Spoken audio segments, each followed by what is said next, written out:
Hello students, welcome to my channel. Solve करते हैं concept of physics के SHM chapter से सब्जेक्टिव एक्सरसाइज का question number 24। Solve the previous problem if the pulley has a moment of inertia I about its axis and the string does not slip over it. तो previous question का diagram है। इसमें हम लोग को block का time period निकालना था। यहाँ पर भी वही कैलकुलेट करना है, ब्लॉक के ऑसिलेशन का टाइम पीरियड। बट यहाँ पर अब पुली का मोमेंट ऑफ इनर्शिया भी है और पुली और स्ट्रिंग के बीच में स्लिपिंग नहीं है, मतलब पुली का रोटेशनल इफेक्ट काउंट करना है। ठीक है, तो हम लोग इस ब्लॉक को थोड़ा सा नीचे डिस्प्लेस करके छोड़ देंगे तो ये ऑसिलेशन स्टार्ट कर देगा। तो हम लोग नीचे डिस्प्लेस किए x और यहाँ रिलीज किए तो ये ऊपर भाग रहा है with acceleration a। Time period लिखने के लिए हम लोग को क्या करना है, हम लोग a प्रोपोर्शनल टू x लिखने का कोशिश करेंगे। Acceleration proportional to displacement from mean position, a proportional to x लिखने का कोशिश करेंगे और जो प्रोपोर्शनैलिटी कांस्टेंट होगा वो ओमेगा स्क्वायर है,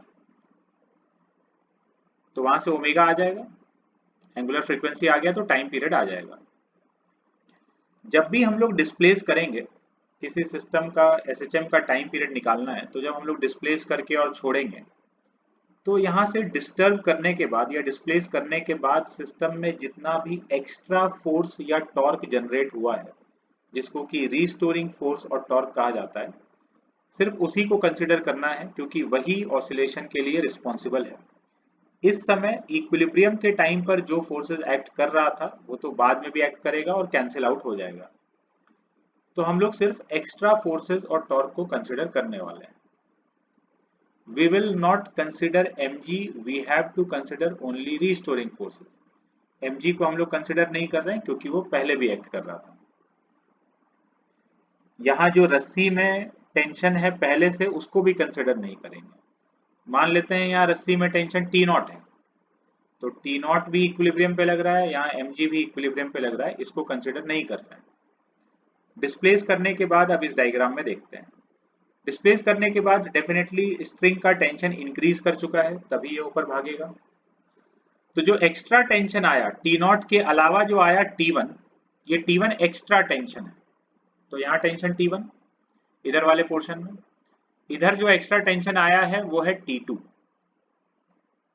दोनों साइड का टेंशन अलग अलग होगा क्योंकि पुली को रोटेट करना है, रोटेशनल इफेक्ट है पुली का, तो टेंशन अलग अलग होगा तभी टॉर्क आएगा। तो हम लोग को a प्रोपोर्शनल टू x लिखना है, इक्वेशंस लिखते हैं।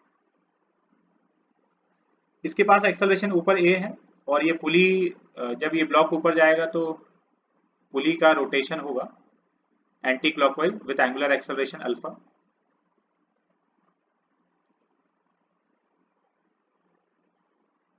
पुली का रोटेशन हो रहा है with angular acceleration alpha anti clockwise, और ये ब्लॉक ऊपर जा रहा है विद एक्सेलरेशन a। इक्वेशन लिखते हैं। इस ब्लॉक पर F इक्वल टू ma का इक्वेशन, तो इस पर फोर्स लग रहा है T1 इक्वल टू ma।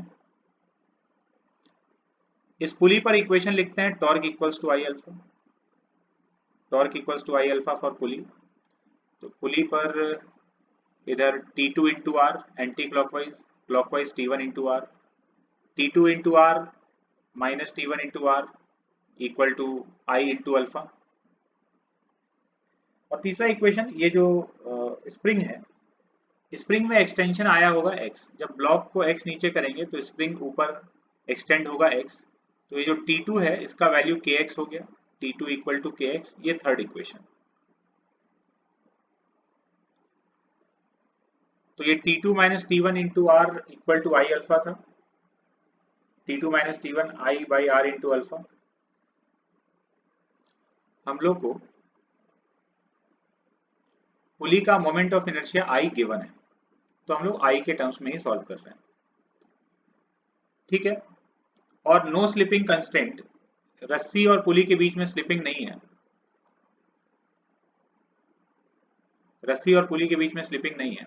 तो रस्सी का जो ये पॉइंट है इसका एक्सेलरेशन a ऊपर की तरफ है और पुली के इस पॉइंट का एक्सेलरेशन अल्फा आर ऊपर की तरफ, तो no slipping constraint a equal to alpha are.